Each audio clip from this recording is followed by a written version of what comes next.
sick from a virus trick. Today on Call for Help. I hope these people can help me with my computer. Oh.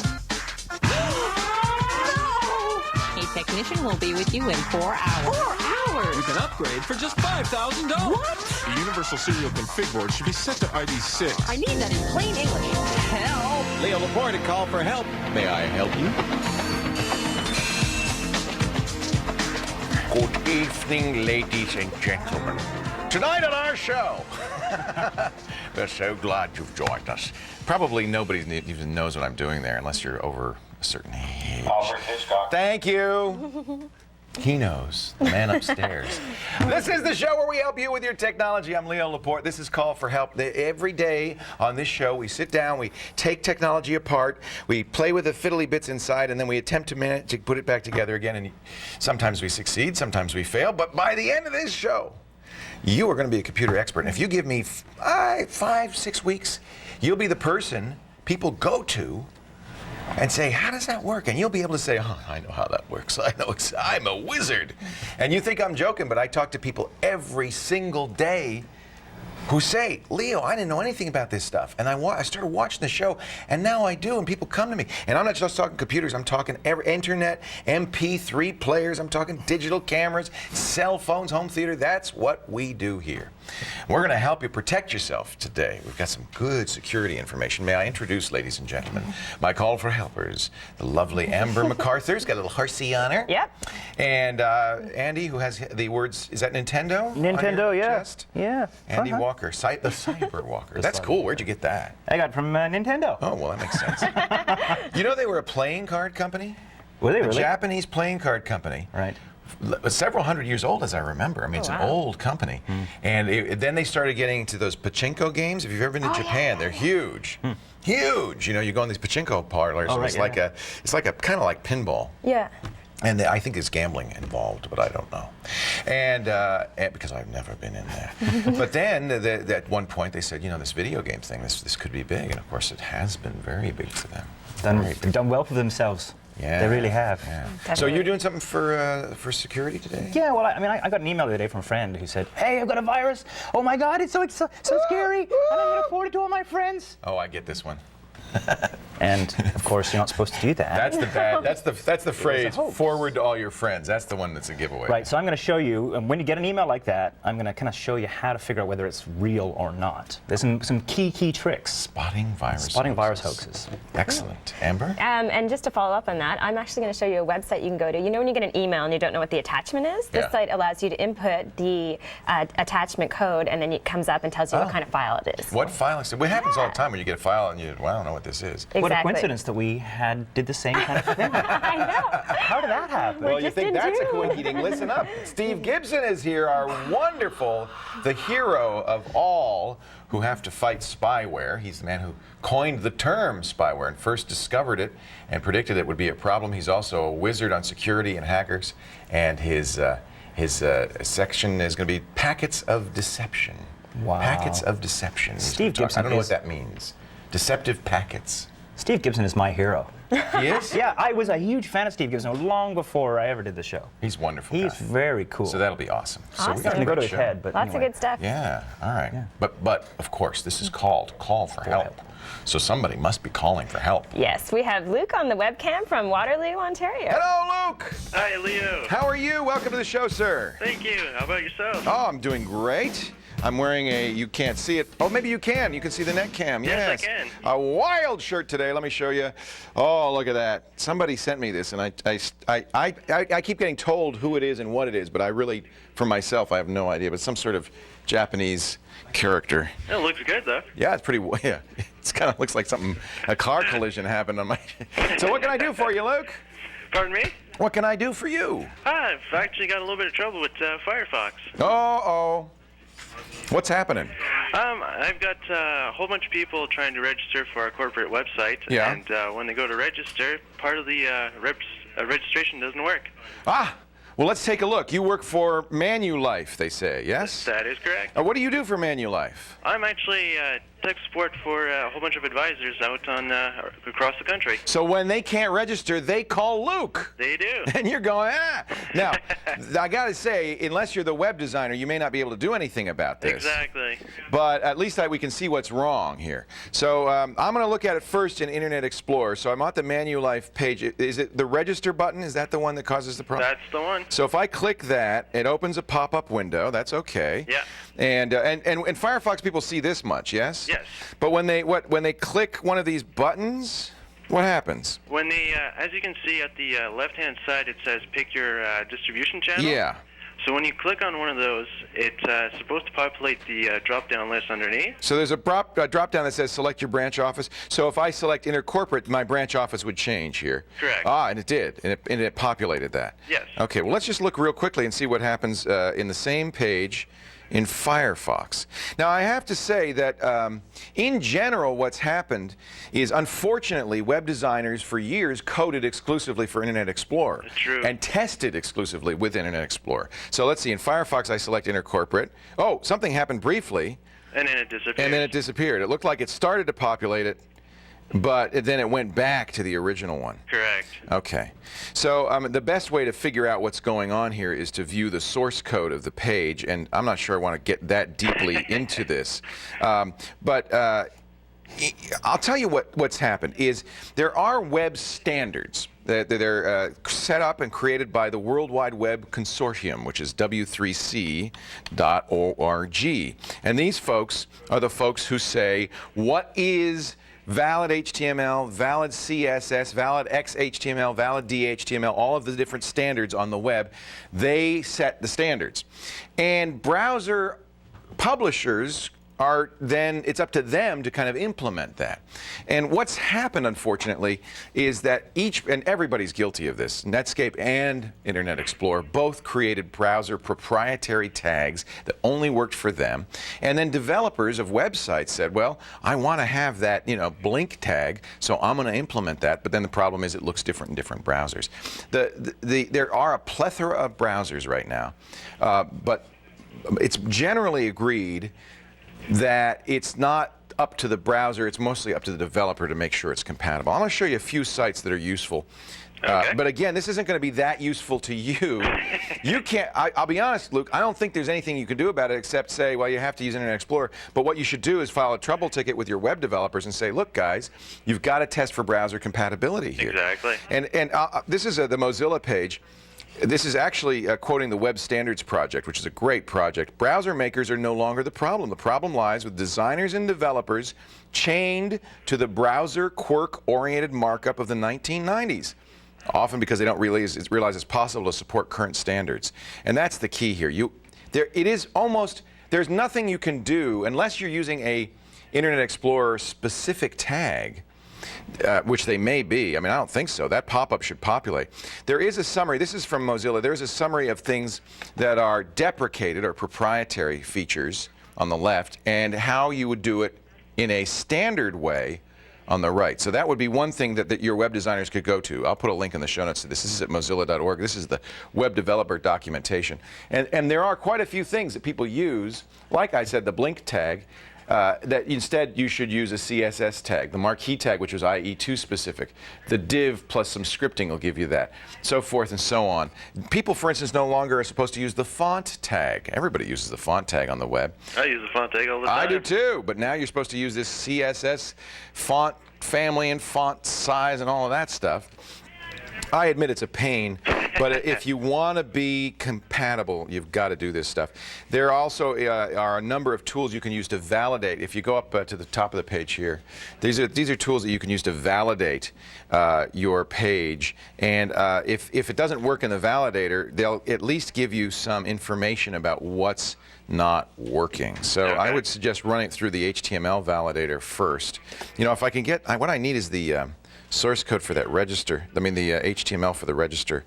Unfortunately, it's a pop-up, so I'm going to have to do a little manipulation of this to get it to be an actual URL. But once you can get the URL, you can go into this validation page and see what's wrong with it. And they'll tell you probably that you're using, that you're doing something or using some strange code. Can you fix it, Luke? Well, you're kind of in the same position as an end user. Almost, yeah. Yeah, I mean, I can actually speak with the developers, but they're kind of like saying, no, we only support the IE. And well, they even say it. They even admit it. Unfortunately. Well, I think that's foolish of them. And then what you need to do is you need to start bringing them some statistics, because even on general websites now, Internet Explorer is only around 90%. 10% of the users are starting to use other browsers, chiefly Firefox. Yes. Do you want to isolate? You want to say to 10% of your reps, sorry, dudes, you can't use this? So I think that that's a mistake. And what it is laziness. Don't tell them this. It's laziness on their part. They know how to do it in IE. They're not taking the time to figure out how to do it in Firefox or do it as a standard. And I think more and more web designers have got to adhere to these standards, because if you don't, it means that you have to use Internet Explorer. And frankly, Microsoft themselves are kind of in a tough spot. Right now, Internet Explorer does not support the full CSS specification, and everybody's saying, are you going to do it in IE7? You're working on IE7? Please, guys, you've got to support it, because right now we can design a web page that works for every other browser but Internet Explorer, and we don't want that either. So it's not an easy job for web developers, Luke. I sympathize with them. It's even more difficult for you, because you're on the front lines and you got to talk to users, and they say, well, I want to use Firefox. Yeah. All right, do you find a lot of your people are using Firefox now? It's getting more and more, actually. That's great. Because a lot of advisors have very sensitive information on their computers, so they're feeling that Firefox is more secure than IE. They don't want spyware. I don't blame them. Yeah. Well, they're paying attention to us. I would actually say that. I would say, hey, look, I'm here on the front lines. I'm talking to reps all the time. They say it doesn't work. Can you make it work with Firefox? And you know what? Now you're armed with the knowledge that they can make it work. They really can. They just have to do it. Exactly. I'd have to look more at the source code of that page, and I will, to see if I can figure out exactly where they're going wrong. And maybe a simple little tweak, but only they can fix it. You got to get there. You got to enroll them into fixing it. Of course. Hey, Luke, it's great to talk to you. Thanks. I just wanted to let you know that the Radio Shack Up and subreddit is still airing this show. Oh, I got to tell everybody about that. You put that in your email. Yes. You worked at a Radio Shack. You put the show on the TV in the Radio Shack. You tell me people were gathering around? They were. And actually, I was watching the show about 3 weeks ago, and someone from Sudbury that had called you was actually one of the people that was in the Radio Shack watching. So, Luke, you're our #1 evangelist. Hey, I love that. Well, it sounds like you've moved up in the world, too. You like your new job? I do. That's great. Well, it's great to talk to you. Oh, thank you. Thanks so much. Say hi to everybody to the Radio Shack there. I will. And we'll talk again, I hope, soon. I'll take a look at the source code, see if I can figure anything out. If I Sure. can, I'll send you an email. At least you can come armed with that. Okay. All right, take care. You too. I have to deal with this. Every webmaster has to deal with this. But I think it's important that we do. Coming up next, we'll learn what personal firewall logs can tell us and cannot tell us. The secrets of your firewall logs from Steve Gibson right after this break. Stick around.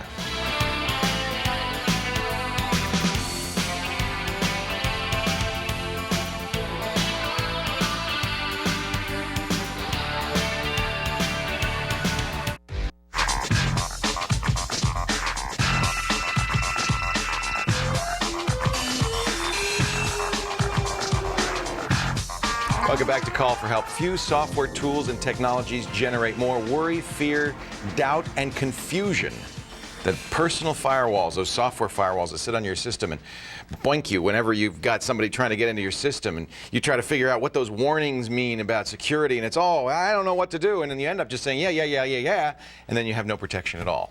So here to clear the air and talk about the real deal behind the messages appearing in your firewall log, Mr. Steve Gibson, our security whiz. Hey, Leo. Welcome back. Great to be back. It's so nice to have you. Absolutely. Now, you were the first person to tell me about Zone Alarm, I think, and I think you were probably the single most popular reason that Zone Alarm became very popular. Well, the thing I loved about it, it was the only firewall at the time that was application oriented, that actually told you which application was trying to talk out on the internet. In fact, I was beta testing it, and that's how I discovered the first spyware in my machine. And, you know, as you said, you know, coined the term spyware. It's like, wait a minute, because this thing was literally, it was something I had installed. I mean, this is a common refrain now for PC users. And I didn't know that it had brought this advertising ware in with it. So I was beta testing Zone Alarm because I had Shields up and I was known as, you know, getting involved with security. And like maybe half an hour after installing Zone Alarm, it pops up and says, tsadbot.exe wants to use my internet connection. Oh. It's like, you know, and I'm one of these guys, you know, old school like you are, Leo, you know, where I used to know what I'm just old. I used to know what every single file and program did. So I take pride in like the way my computer's configured, and so I know what's in there. And I didn't know about any tsadbot.exe, let alone that it was wanting to use my internet connection to phone home. So it's like this thing was spying on me, you know, what was going on. But so, of course, that begat this whole tsunami of firewalls, and now, you know, firewalls became very popular. Everyone started worrying and wanted to get control of what their machines were doing. Well, thanks to having Shields up that gets, you know, that helps people test their machines all the time, we get a lot of input from people who are confused about what their firewalls are telling them. Right. And, you know, in fact, you know, as we've talked about before, there's just a lot of junk floating around the internet. Right. There's like lost packets that are floating around, and people are always worried that they're being attacked or they're, you know, something is going on. As if, I mean, it's as if they're maybe a little more important than they really are. You want to It's say, like, you know, they're not really trying to get into your system. Well, it's so bad that I coined this term, internet background radiation. Right. You know, it's just debris on the net that's just sort of floating around, and every so often it hits your firewall. And the problem is that firewall vendors are trying to promote the benefit of their firewall. So they're popping these things up to let people know that, oh, look, it's doing something. You know, you're protected now. And oh, what if you didn't have this in your machine? That packet would have gotten in. Well, what happens is people are confused about the source of these things. And we hear people know that packets can be spoofed, that, you know, IP addresses can be spoofed, that you may not really have the IP that the packet came from, because people are trying to understand what their firewall logs are telling them. So how do we decipher this stuff? Well, if you have a personal computer that's got a firewall protecting it, and the rest, you know, of our internet cloud is out here, you know, sending things at the computer, there are three main types of packets. There are these ICMP packets. ICMP. Right. Which is sort of like the plumbing, the ping and the traceroute commands that are sort of used for like tracing the way packets move through the internet. They don't carry data. They're just used to query. They're just sort of like to make sure there's connections between the machines. Okay. And then there's UDP, which is a datagram packet. It's used primarily for DNS queries when you're trying to look up like what is the IP for Microsoft.com and so forth. That's done over UDP. That's not done TCP, over UDP. Sometimes streaming audio and video is done by UDP. It can be also, yes. Okay. And then finally TCP, which is the main workhorse of the internet, the transmission control protocol. That's what you use when you're browsing the web, when you have a so-called a connection between two machines. Right. You're using TCP packets. So to recap, there are three kinds of packets: ICMP, UDP, and TCP. And you may see incoming traffic of all three kinds, right? And your firewall may be telling you that's what some of this stuff hitting the firewall is. I have a UDP packet here. Right. Now, the situation is that both ICMP and UDP, they're not connection oriented. That is, data can come to your machine from anywhere on the internet. And basically, you just have one IP address, which is the way stuff finds itself to you. So you might have a hacker who is scanning the internet looking for a vulnerability, an open port in your PC, which would allow the packet to get through the firewall inside your machine. Well, in order to create a connection between your machine and theirs, they have to give you their real IP address. That is, they have to have... Otherwise, there'd be no return. Well, that's exactly the point. Right. Whereas ICMP and UDP are sort of one-way packets. So you can spoof the IP addresses for those. Exactly. Because there's not a conversation They're not going expecting anything back. I see. They just may be trying to attack you. For example, remember about a year ago we had this flurry of the new pop-up messages. Right. I wrote my little messenger spam. Messenger spam. I wrote shoot the messenger in order to shut that down for everybody. Right. Now those were UDP packets that were just being sprayed out all over the internet. You didn't need a return address. In fact, they were often spoofed. Right. Those packets were spoofed because nothing had to come back to the sender. It just sent the packet to you, and Windows obediently popped this message So you up. should ignore the return address on those kinds of things. Well, you absolutely can't trust it in terms of, there. some people want to look at their log. I mean, they're like pissed off. Right. I'm going to go get to that guy where he's... Exactly. They're like looking up their IP. worthless. It's worthless. It may, in fact, be... It probably is a completely innocent person whose address is just being used. It may be, or, for example, you might have an AOL customer who does send a bunch of stuff out, then hangs up the phone. Right. Then somebody else uses AOL, gets the IP that they had. Because in AOL, they're using a pool of IP addresses. So let me ask you, if the TCP IP or TCP stuff comes in, can I trust that address? Yes, and the reason is that with TCP, a connection is established that is bidirectional between the far end and yours. So the so-called SYN packet, that SYN packet, is the first thing. It's short for synchronize. Right. That says the far end wants to initiate a connection to you.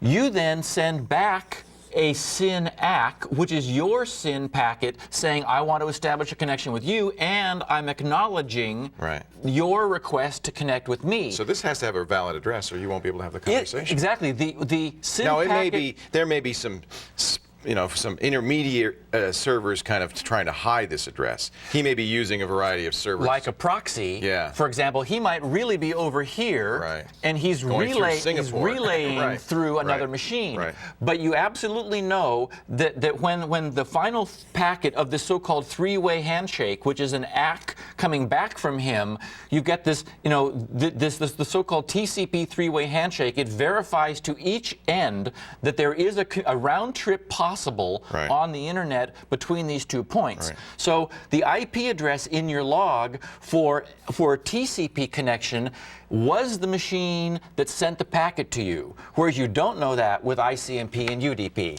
Wow. It could just be anything. I love it. Have we learned something here, ladies and gentlemen? Thank you very much, Steve. Basically, ignore it if it's ICMP or UDP. Well, and overall, if you've got a firewall up, you're blocking them anyway. You're protected. Yeah. As I said, this is you don't internet. have to read the log. It's internet background radiation. Right. It's like when you tune your radio between stations. Right. There's no meaning and there. I don't really recommend it's just junk. People become vigilantes and go after anybody whose address they think they know, because as you said, it could relay around. It could be proxied. Yeah. Wow. To get more detail on the Gibson Research Corporation, grc.com, and to see if you're protected, grc.com, and run Shields Up. It's the best way to find out what's going on in your system. And of course, our show notes have more information on spoofing and other packets of deception. Callforhelptv.com is our address. And while you're there, take our daily quiz. I promise, no spoofing, no TCP, no UDP, no pings. Our question of the day, when was the liquid power rocket invented? I guess that would be liquid oxygen in most cases, yeah. Was it 1920, 1931, 1916, or 100110110? If you can read binary, rush to the website, give us the answer, we'll talk about it. The Call for Help continues. What's it like being a rocket scientist?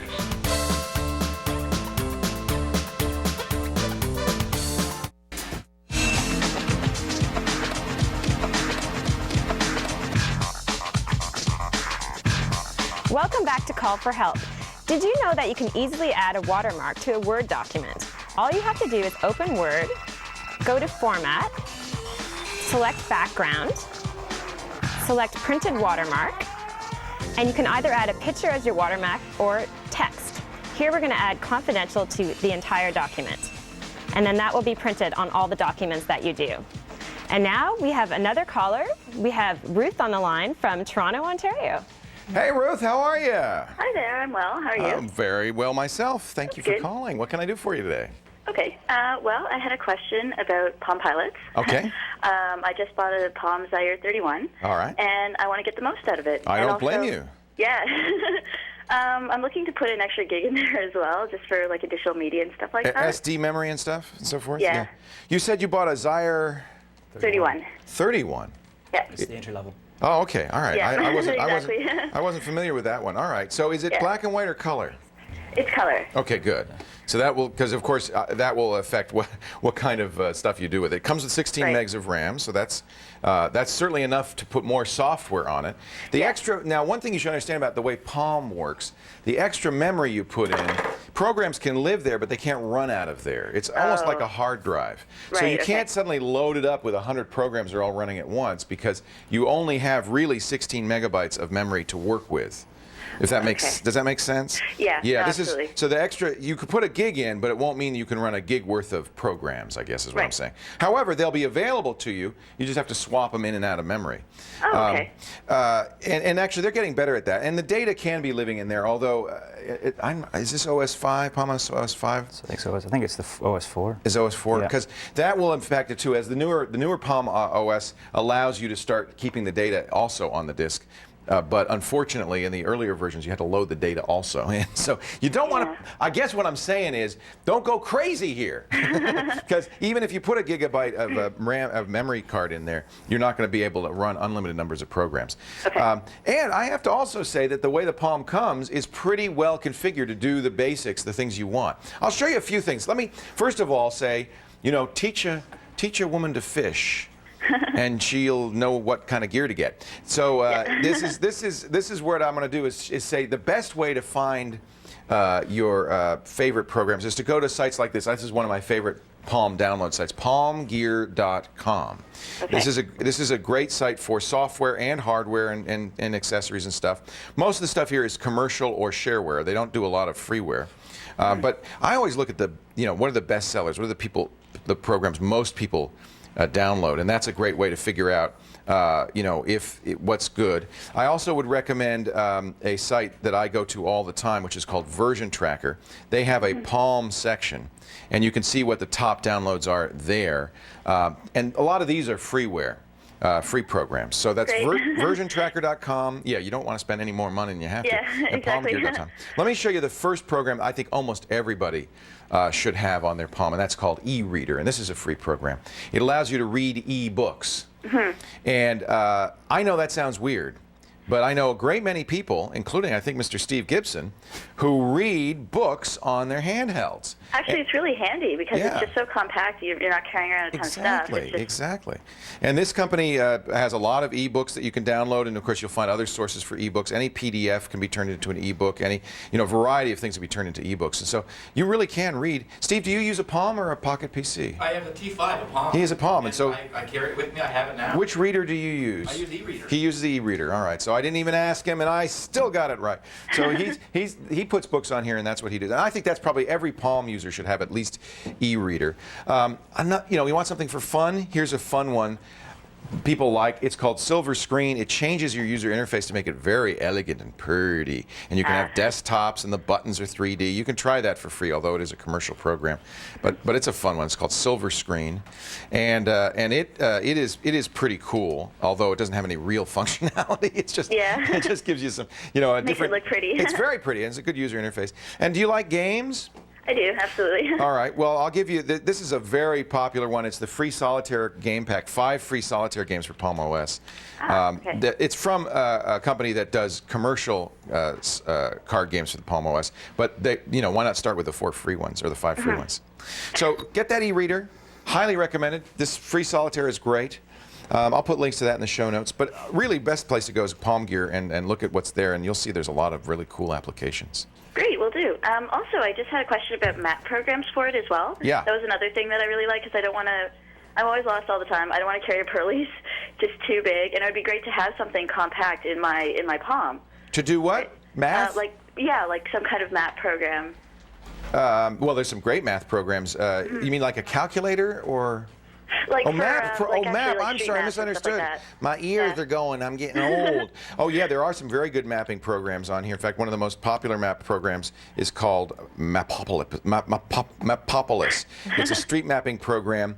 Highly recommended. I think it's a very good program. You might want to take a look at it. It lists all the U.S. streets and lets you find what you're looking for. There are other map programs. The Microsoft Streets program, I think, does not come out for Palm. I think it's only Pocket PC. Do you use a mapping program, Steve? No. No. Andy, do you have a suggestion for a mapping program? Sorry, no. Well, neither does he. All right. I just wanted to correct something because before we said it was Palm OS 4 and it wasn't. It's Palm OS 5. Okay, good. But it's important to know that there's now a Palm OS 6 Cobalt. Yeah, Cobalt is the one that actually handles installed memory a little bit better, I think, than Palm OS 5. That's right. And then I'm just going to tell you my favorite game that I have ruined more palms with is Bejeweled. And if you start playing Bejeweled, prepare not to stop playing Bejeweled. It is the most fun game. It is $20, but you can get the shareware version for free. And I love it. I love it. So if you want a highly addictive game that you won't stop playing for quite some time.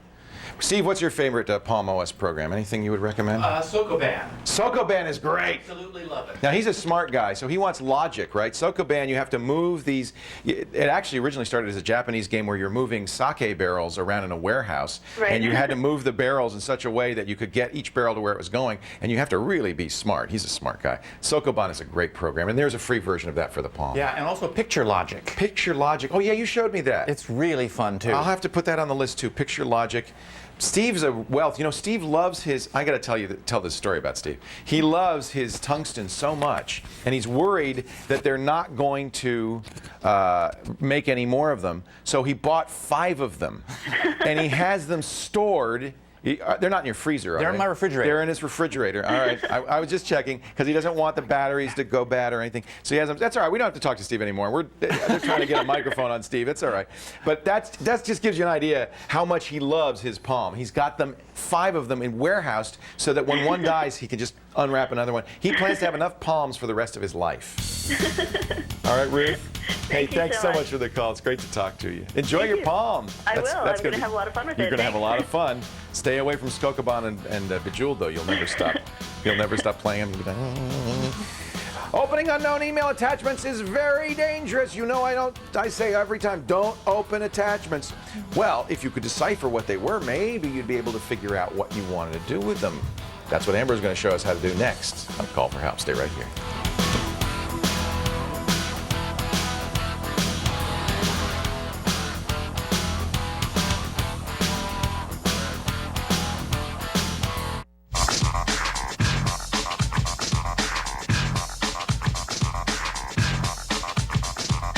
Welcome back to Call for Help. Are you afraid to open attachment files in your inbox?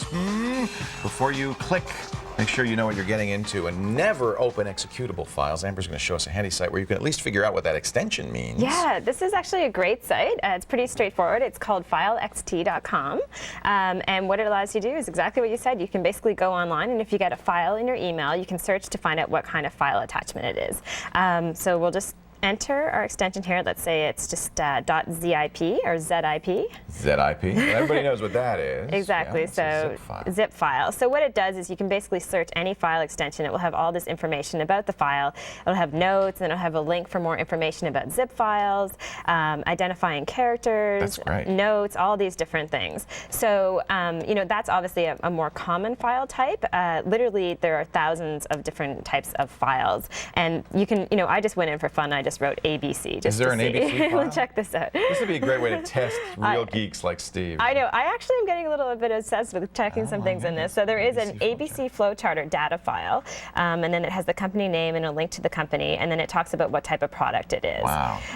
So it's really, really, really helpful. As you know, you get so many attachments in your email, and you often don't know what those attachments are. So this is a good site to go to just try to find out what the attachments are, and so you know what kind of program to open the file with, or just what to suspect.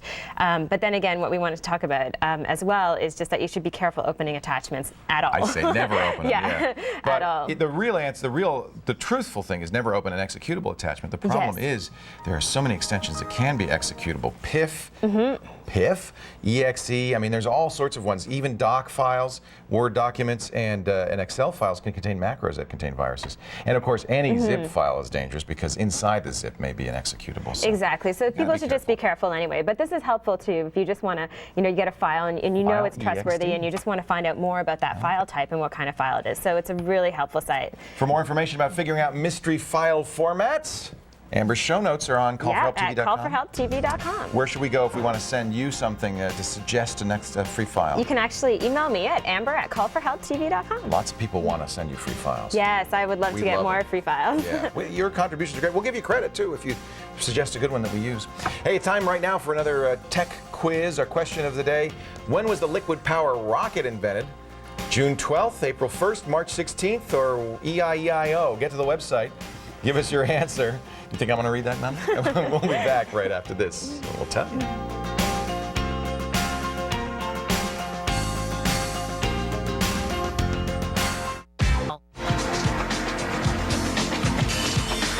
Welcome back to Call for Help. Before the break, we asked you when liquid-powered rockets were invented.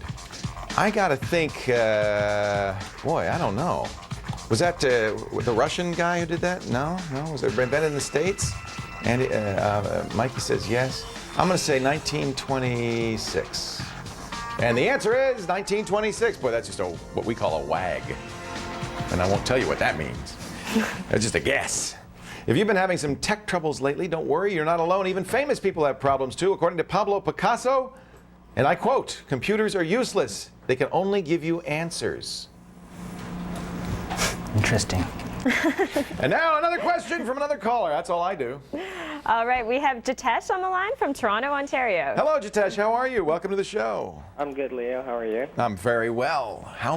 What answer may I give you today? Well, I have this old notebook of mine. It's a compact Presario, and it doesn't work anymore. Okay. And I was wondering if I could salvage the LCD or the optical drive from it. Absolutely. Absolutely. Now, parts that come out of notebooks sometimes are proprietary in their form factor. The optical drive might have a faceplate that is designed to, smoothly fit into your compact. So that may be more difficult. The hard drive absolutely can be salvaged and sold. And in many cases, the LCD can. But again, you'll probably be selling it to somebody who has a similar notebook. If you just go to eBay, though, and you look, you will see that there is a very busy market of laptop parts. For people who are doing exactly what you say. Now, did you want to use it yourself or did you want to sell it? Yeah, I was wondering if I could use the optical drive for myself, because I have a notebook currently that doesn't have an optical drive. So possibly. Again, because it might be proprietary on the form factor. If you don't care how it looks, you bet. You bet. Now look, these are LCD screens removed from compact Presarios that are being sold as parts. And the reason that this is a booming market, particularly in LCD screens, is that's one of the first things you break on a notebook computer. Right. So people, and it's very expensive to bring it to the shop and get it repaired. So people often go online and buy the part from somebody who's done with their Presario for one reason or another, and do it themselves. So you want to keep that optical drive for a new computer. Yeah, I mean, do you mind messing up the notebook? Could I make it an external optical drive? Yeah, possibly. I mean, it'll be an IDE controller. Now, the thing that's weird about laptop hard drives, and I'm not sure this is true of optical drives, and it might be, is they use an oddball IDE controller that contains both data and power connections. I bet you the opticals are the same. But it's easy. For a couple of bucks, you can go to an electronics supplier and get an adapter that changes a standard IDE connection and a standard IDE power tail into the laptop-style IDE laptop connector. Oh. So that's not a big deal. And then, so what you do is you get an external case, a standard external case. It's going to be for a larger drive, probably, but right. You can mount it in the case and you put the connector adapter in there and you should be able to do it. People do that all the time with their laptop hard drives. It's a very common way to reuse laptop hard drives. So yes, absolutely, you can do that. Okay. Yeah. Yeah, it's the faceplate's kind of funky, that's all. Because does it, let me ask you on this Presario, is it the kind of CD-ROM drive that you can just flip a switch and pull out and replace it with something else? No, it's built in. Built in, right. Yeah, so what's going to be messed up, the drive itself is going to be standard. Yeah. But what's going to be messed up is the plastic on the front of the drive that has to, conform beautifully to these smooth lines. You can see that, right? Yeah. So you're going to be prying that off. That's fine. That's fine. And it's going to look a little funky. But who cares? It'll still work. Sure. Okay, Jitesh? Okay, great. Hey, I thank you for the call. Thank you. All right. Coming up, we got a warning about the latest nasty virus from a friend. They come in. I've got one that says you should delete jdbmgr.dll. Oh my gosh, it's on my system. What do I do? What? Stop! Before you forward that to everybody in your mailing list, you might want to check to see if it's a hoax. We'll tell you how to spot the telltale signs of a virus hoax when we come back. Stay right here.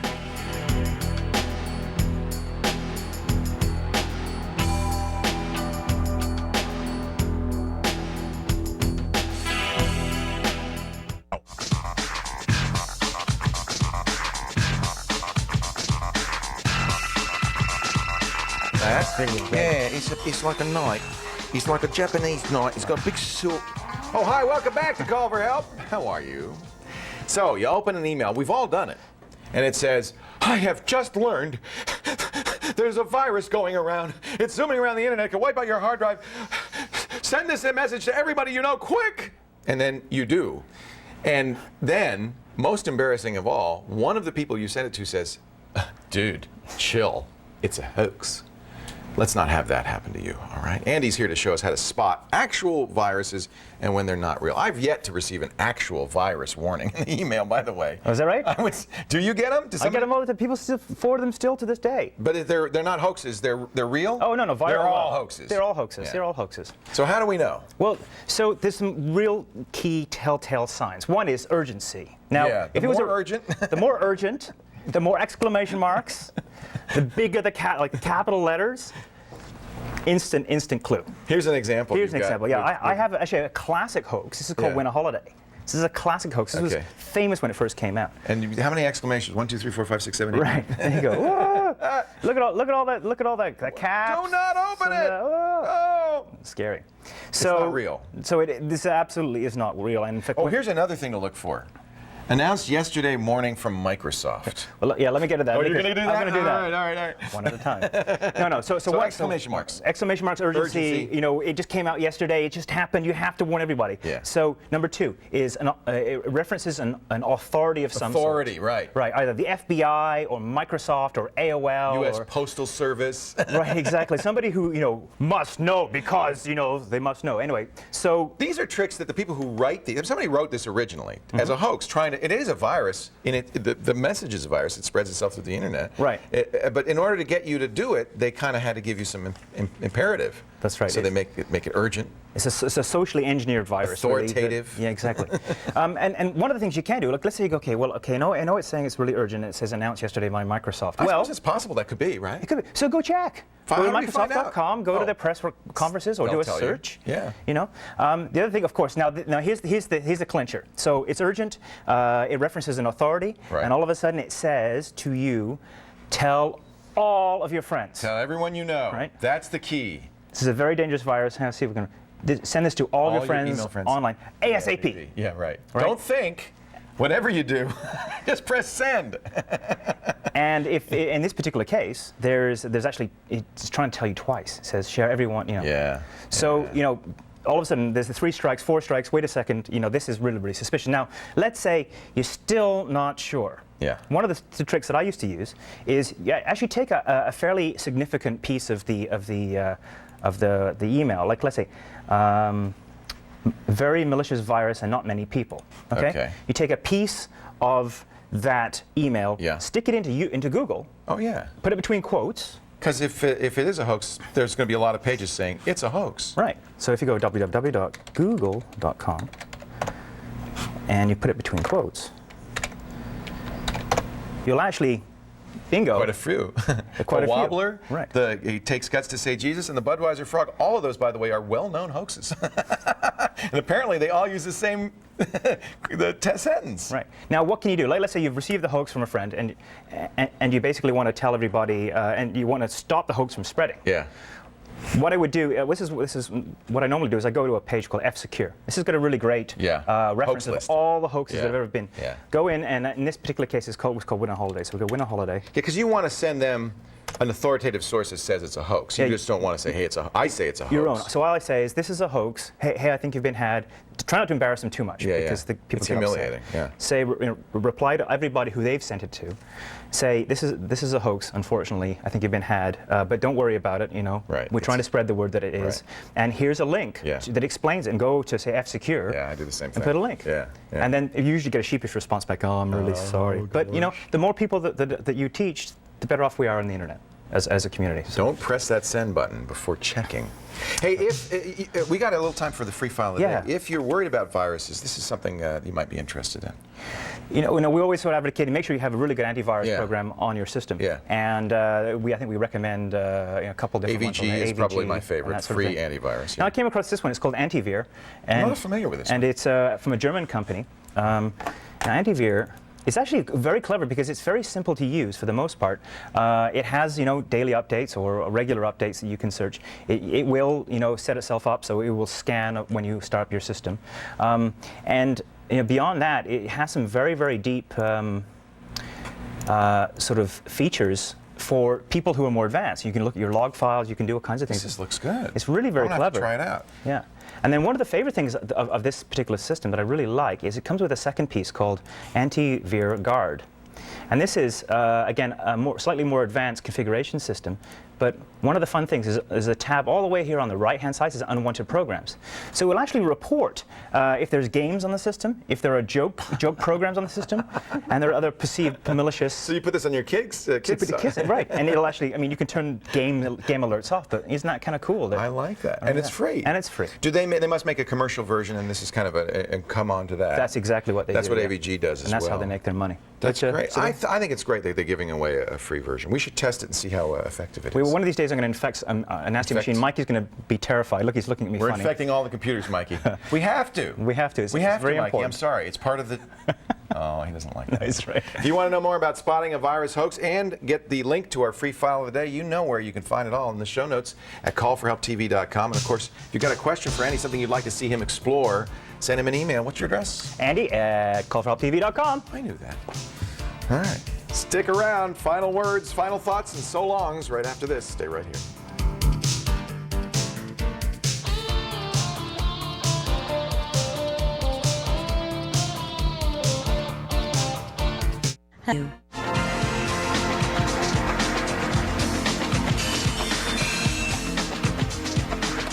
Welcome back to Call for Help.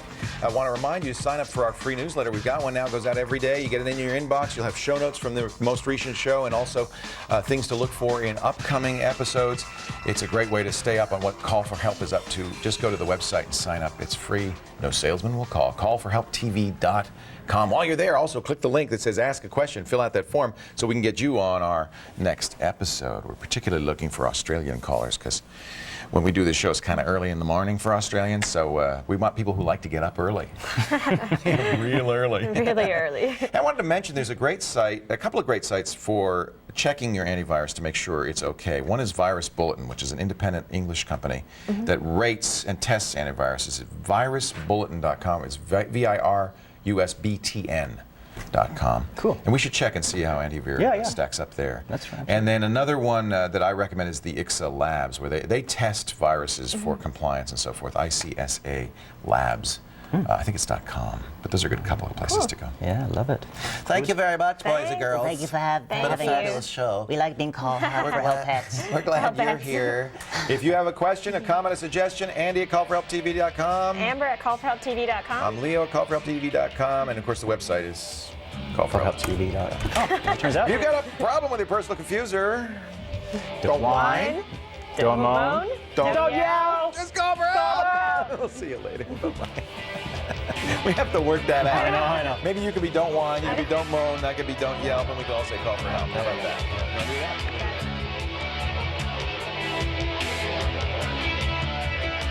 I wish to show you how